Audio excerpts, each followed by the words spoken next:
មែនតើទៅគឺខ្លួនយើងហ្នឹងហើយដែលជាទ្រព្យសម្បត្តិដែលមានតម្លៃខ្លាំងបំផុតហើយក៏ផ្ដល់នៅអត្រាតបស្នងដ៏ច្រើននិងធំធេងបំផុតប៉ុន្តែអ្នកជឿអត់ថាយើងបែរជាវិនិយោគទៅលើខ្លួនឯងតិចមែនតើលោក Warren Buffett ដែលជាអភិមហាសេដ្ឋីឬក៏អភិនៃអ្នកវិនិយោគដ៏មានឥទ្ធិពលបំផុតនៅលើលោកក៏បានផ្ដល់នៅពាក្យមួយទៅកាន់ពិភពលោកថាការវិនិយោគដ៏ល្អបំផុតដែលអ្នកទាំងអស់គ្នាអាចធ្វើបានហើយងាយស្រួលបំផុតនោះគឺការវិនិយោគចំពោះខ្លួនឯង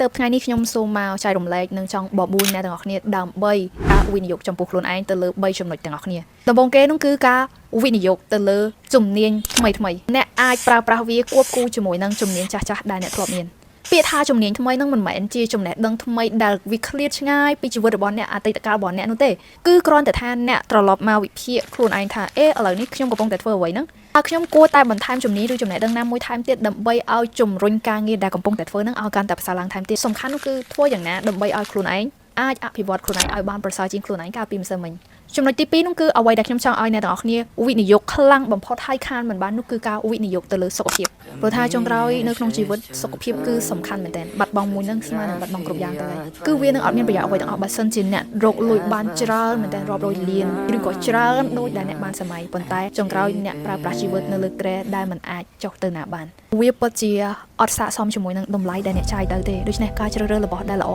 សម្រាប់ខ្លួនឯងនឹងគឺជារឿងដែលសំខាន់បំផុតនឹងហើយគឺជាហេតុផលដែលខ្ញុំជ្រើសរើសយកទឹកភេសជ្ជៈធម្មជាតិដើម្បីយកមកផឹកហើយដាក់នៅក្នុងទូខ្លួនឯងរៀងរាល់ថ្ងៃអ្នកនរគ្នាអាចទៅសាឡបងរកជាវមើលបានបើសិនជាអាចរើសបានថាចង់ឲ្យខ្លួនឯងមានថាមពលដដែលផឹករបស់ណាដែលល្អហើយថែមទាំងអាចជួយសុខភាពបានថែមទៀតថែមទាំងមានថាមពលធ្វើការទៀតអាហ្នឹងគឺជាការវិនិយោគចំពោះខ្លួនឯងដ៏ច្រើនបំផុតហើយចំណុចទី3ហ្នឹងគឺការវិនិយោគទៅលើទំនាក់ទំនងគ្រប់គ្នាមានពេលវេលា24ម៉ោងស្មើគ្នាតែវាពិតជាមានតម្លៃខ្លាំងមែនទែនក្នុង1ម៉ោងដូច្នេះកុំបណ្ដោយឲ្យខ្លួនឯងខាតពេលជាមួយនឹង toxic relationship កាត់ផ្ដាច់បុគ្គលដែលមិនល្អឬហៅថាបុគ្គល toxic ចេញពីក្នុងជីវិតរបស់អ្នកខ្លះវានឹងធ្វើឲ្យអ្នកកាន់តែមានជីវិតដែលល្អប្រសើរមែនទែនមានកិច្ចការស្រាវជ្រាវច្រើនមែនទែនជាពិសេសនៅក្នុង World Economic Forum ដែលបានបង្ហាញឲ្យឃើញថា skill ឬយើងហៅថាជំនាញដែលចាំបាច់នឹងត្រូវការខ្លាំងបំផុតនោះគឺ reskill ហើយនឹង critical thinking ឃើញថាវាគឺជាចំណុចខ្លាំងនៃយុវវ័យជំនាន់ក្រោយដែលអ្នកគួរតែអភិវឌ្ឍខ្លួនឯងដើម្បីបំពេញតម្រូវការទាំងអស់នេះឲ្យបានច្រើនកាលណាអ្នកអភិវឌ្ឍខ្លួនឯងមិនឈប់ឈរច្បាស់តែម្ដងថានឹងគ្មានអ្នកណាអាចបញ្ឈប់អ្នកបាននោះទេបន្តមកទៀតនោះគឺទំនាក់ទំនងដែលល្អវានឹងជះឥទ្ធិពលខ្លាំងមែនទែនទៅកាន់ប្រព័ន្ធប្រសាទនិងការធ្វើការរបស់ខួរក្បាលបានយ៉ាងល្អធ្វើឲ្យរាងកាយកាន់តែធ្វើការបានកាន់តែល្អ